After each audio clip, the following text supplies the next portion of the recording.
오늘은 시편부터 13편까지 우리 함께 크게 살펴보도록 하겠습니다. 오늘 시편부터 13편까지의 내용 구조는 사실 양의 차이는 있지만 구조는 비슷합니다. 이것의 장르는 탄원시라고 하여서 하나님께 구조는 이렇습니다. 서두에는 하나님께 나의 힘든 상황, 세상의 고난들, 세상에서 당하는 어려움들, 나를 괴롭히는 원수들에 대해서 하나님께 피력하고 그들에게 도움을 요청합니다. 그런 내용인데 일단 첫 번째 부분은 자신의 힘든 상황에 대해서 묘사를 합니다. 내게 어떠한 상황이 있는지, 어떠한 어려움이 있는지. 그리고 두 번째로는 그 상황을 하나님께 기도함으로 이제 돌파하고자 한다는 것입니다. 간구하는 거죠. 그래서 결국 그 마지막엔 하나님에 대한 확실한 믿음과 자신의 신뢰를 다시 한번 드러내며 하나님을 찬송함으로 이렇게 탄원시의 구조가 되는 것입니다.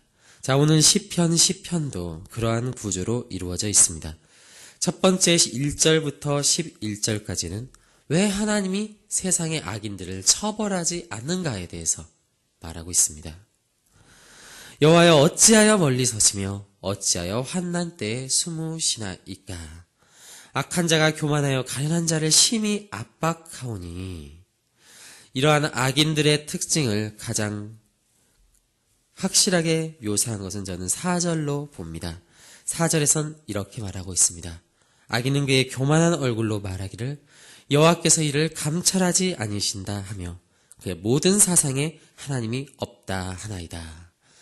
지금 다윗은 자신 주변에 악인들이 있다고 고백합니다. 그들은 욕심이 많고 강포가 많습니다.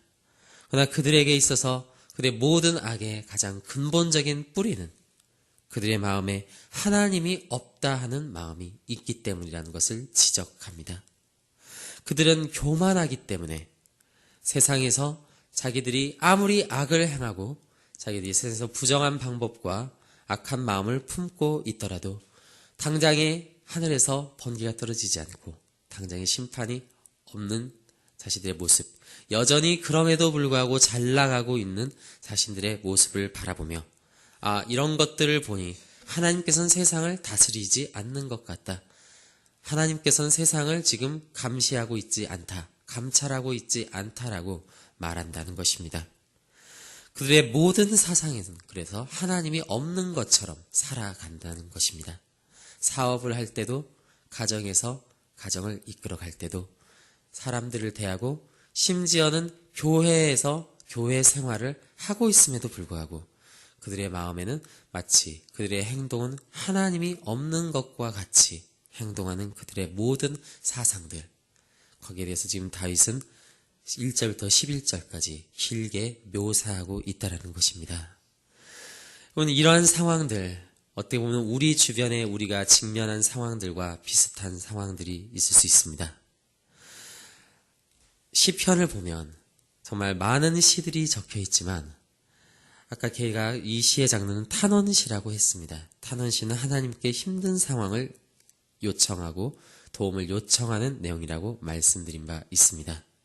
근데 놀랍게도 이러한 탄원시의 장르를 띠고 있는 시가 이 시편의 무려 3분의 1을 차지한다는 사실을 여러분 기억하시기 바랍니다. 그러니까 정말 이 다윗도 그리고 그 밖에 많은 시편의 기자들도 그리고 우리의 믿음의 선배들도 정말 세상 가운데 하나님께 기도하고 하나님께 찬양으로 가기까지의 그 상황에는 수많은 괴로움과 어려움이 무려 이 시편의 3분의 1을 차지할 정도로 있었다는 것입니다.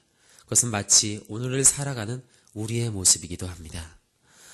우리는 어떻습니까? 우리도 이 교회에서 우리가 함께 생활하고 우리가 세상 가운데 하나님의 사명을 가지고 살아가고 우리가 그렇게 또한 가정 가운데 자녀를 기르고 이렇게 배우자와 함께 살아가고 있지만 그 가운데서 여전히 우리는 힘든 상황들이 찾아옵니다. 그럴 때마다 우리에게 드는 마음은 사실 우리 안에도 이 마음이 든다는 것입니다. 그것은 무엇이냐면 왜 하나님께서는 세상을 이렇게 두고 보고 계시는 것인가? 왜 하나님은 빨리 이 상황을 해결해 주시지 않으며 왜 나를 이렇게 내버려 두시는가에 대한 부분들을 우리는 항상 기억한다는 것입니다. 그래서 우리가 교회에서 이렇게 함께 예배를 드리면서도 때때로 봉사를 우리가 많이 하게 되고 이렇게 많은 힘든 시간에 쫓겨서 일을 하다가 보면 어느샌가 하나님이 계시지 않은 것과 같은 하나님이 내 삶 가운데 일하시지 않는 것 같은 예배를 드려도 은혜가 있지 않는 것 같은 상황에 우리가 얼마든지 빠질 수 있다는 것입니다. 이건 목회자에게도 동일한 유혹으로 찾아옵니다. 그의 사역이 극심해졌을 때, 정말 그의 설교의 사역이나 모든 상황들이 자신에게 불리하게 돌아가고 사람들의 반응이 미적지근할 때 우리의 마음에는 여전히 하나님은 우리 교회 가운데 일하시지 않는 것 아닌가 하는 이런 마음이 우리 가운데 언제든지 싹트게 된다는 것입니다. 그러한 시가 이 시편의 3분의 1이라는 것이죠. 자, 거기에 대해서 다윗은 지금 다시 한번 하나님께 기도함으로 나아가고 있습니다. 하나님께 그런 의로운 자들, 나의 이 지쳐있는 영혼을 보호해달라고 기도하고 있다는 것입니다. 정말 저희들은 이 모든 것 가운데 회복돼야 할 것입니다. 우리 마음 가운데 혹시라도 이런 지침이 있고 이런 환경과 이런 모든 상황들에 치여있는 상황들이 있다면 우리는 오늘 다시금 기도함으로 하나님께 나아감으로 다시금 하나님의 은혜를 회복하고 하나님께 간구해야 할 것이라는 것이죠. 결국 다윗은 12절부터 15절까지 하나님께 이렇게 기도합니다. 여호와여 일어나옵소서. 하나님이여 손을 드옵소서. 가난한 자를 잊지 마옵소서. 어찌하여 악인이 하나님을 멸시하여 그의 마음에 이르기를 주는 감찰하지 아니하리라 하나이까. 이것이 물론 지금 이 시에선 주변에 있는 원수들을 가리켜 하는 것이지만 사실은 내 마음 가운데는 여전히 나를 괴롭히고 있는 옛사람, 나의 원수들, 내 안에 있는 죄악들을 향해서 우리는 이러한 고백을 할 수 있어야 합니다. 하나님, 내 마음에 이 가난한 자가 되게 하옵소서. 그러나 악인의 마음은 교만합니다. 그들은 세상을 다 가졌다 하고 자신의 힘으로 모든 것을 할 수 있다 말합니다. 그러나 하나님은 가난한 자를 잊지 않으신 하나님이시고 하나님은 그들을 악인들을 반드시 멸망시키십니다. 우리도 하나님의 은혜 안에 있다면 우리가 정말 오늘도 기도함으로 하나님께 나아가고 이 말씀으로 우리가 다시금 하나님께 나아간다면 우리 마음이 이 시간 다시금 가난한 자들을 잊지 않으시는 하나님의 그 시선 안에 있기를 원합니다. 저희들 14절을 봅니다. 주께서는 보셨나이다. 주는 재앙과 고난을 감찰하시고 주의 손으로 갚으려 하시오니 외로운 자가 주를 의지하나이다. 주는 벌써부터 고아를 도우시는 이시나이다. 외로운 자가 누구입니까? 그것은 세상에 정붙일 데가 없는 사람입니다. 세상이 얼마나 허무하고 세상이 얼마나 허망한 것이고 얼마나 세상이 신뢰하지 못할 만한 것을 그걸 알기 때문에 하나님만을 의지할 수 없는 자들이 외로운 자들입니다. 외로운 자는 그래서 주를 의지하려 하는 것입니다. 주는 벌써부터 고아를 도우신다는 것이죠. 악인의 팔을 꺾고 서서 악한 자의 악을 더 이상 찾아낼 수 없을 때까지 찾으소서. 여호와께서는 이렇게 15절까지 이렇게 고백하고 있습니다. 결국 이러한 기도는 16절에서 18절 하나님에 대한 자연스러운 찬송함으로 이어집니다. 여호와께서는 영원무궁하도록 왕이시니 이방 나라들이 주의 땅에서 멸망하였나이다. 지금 이 시편을 쓴 기자가 이러한 하나님께서 모든 원수들을 멸망시키실 것이란 확신을 가진 이유는 무엇입니까? 그는 첫 번째 이방 나라들의 멸망을 보면서 그는 지금 확신하고 있습니다. 우리도 역사를 통해서 이런 하나님의 일하심을 보고 있습니다.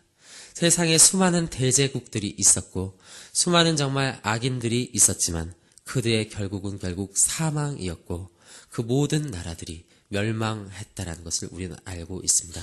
그러나 하나님께서는 역사 가운데 이 이스라엘을 지금까지 보존하심으로써 하나님의 살아계신 나라는 멸망치 않고 하나님께서 보호하신다는 사실을 역사 가운데 보여주고 계시는 것 또한 여러분 보시면 좋겠습니다. 또한 그 다음에 여호와여 주는 겸손한 자의 소원을 들으셨사오니 그들의 마음을 준비하시며 귀를 기울여 들으시고, 지금 두 번째 확신의 근거는 겸손한 자들의 소원을 들으신 소식들이었습니다. 은혜로운 자들의 간증이었고 그들이 하나님을 경험한 그러한 내용들이었습니다. 우리는 우리 교회 안에 성도들의 교제를 통해서, 그리고 성경에 있는 믿음의 우리 조상들의 그러한 고백들을 통해서 하나님이 어떻게 그들의 삶 가운데 일하셨는지, 하나님 어떻게 우리의 삶에, 나의 삶에 일하셨는지를 더듬어 보아야 합니다. 그래서 지금까지 나를 이끌어주신 하나님을 다시금 기억하고, 그 하나님이 지금도 우리의 기도를 동일하게 귀 기울여 들으신다는 사실을 우리가 믿으며, 우리는 하나님께서 반드시 우리 외로운 자들, 겸손한 자들, 정말 가난한 자들, 그 심령이 하나님만을 원하는 자들, 반드시 그들의 기도를 들으시고 보호하시고 일하신다는 사실을 확신함으로 오늘 가운데 나갈 수 있습니다. 그래서 우리는 고백합니다. 고아 압제당하는 자를 위하여 심판하사 세상에 속한 자가 다시는 위협하지 못하게 하시리까. 아멘. 다윗은 분명하게 18절에서 자신의 시의 결론을 말합니다. 이 모든 악인들은 세상에 속한 자들이었습니다. 하나님께 속한 자들이 아닙니다. 세상에 속한 자들, 세상에 속한 사상들, 세상의 가치관들입니다. 우리는 오늘도 이것들을 위하여 내 안에 있는, 특별히 나의 마음 중심에 아직도 남아있는 이러한 세상에 속한 나의 마음들이 오늘도 제거되어지고 하나님 앞에 다 채워질, 성령으로 채워질 수 있도록 우리 함께 기도해야 할 것입니다. 우리가 이 시간 그러면 다 같이 있습니다. 하나님 감사드립니다. 주님께서는 세상을 감찰하시는 분이시고 하나님께서는 살아계신 하나님이시며 그분의 주권으로 세상을 움직이시는 주님이시니 우리가 세상의 역사를 바라보고 정말 강대국들의 흥망성쇠를 우리가 바라보며 또한 더 나아가 나의 삶 가운데 정말 의인들의 삶 가운데 예수 그리스도를 믿고 그분의 은혜 안에 거하려는 자들의 은혜로운 그들의 증언 가운데, 간증 가운데 저희들 그 소식들을 들으며 다시금 우리가 하나님을 의지하고 기도하게 하옵소서. 주님, 저희들 안에 교만한 자들이 사라지게 하여 주시고 우리 마음 가운데 있는 원수들, 여전히 배불러 있는 나의 영혼, 그래서 게을러진 나의 영혼, 정말 세상을 의지함으로써 정말 우리가 외로운 지경에 있음에도 불구하고 하나님 앞에 나의 외로움을 호소할 수 없는 우리의 이런 배불러 있는 마음들, 주님 이 시간 가운데 다시금 나의 상황들을 통하여 우리의 가난함을 보게 하시고 내가 처한 나의 원수들과 내 안에 있는 여전히 꿈틀거리는 죄악들을 바라보며 하나님 이 시간 다시금 주님을 의지하고 나아가길 원합니다.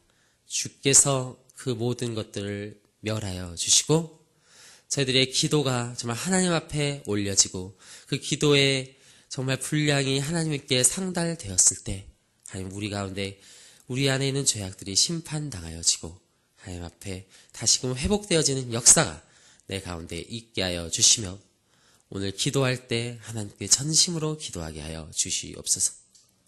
감사드립니다. 우리 주 예수 그리스도의 이름으로 기도드립니다. 아멘.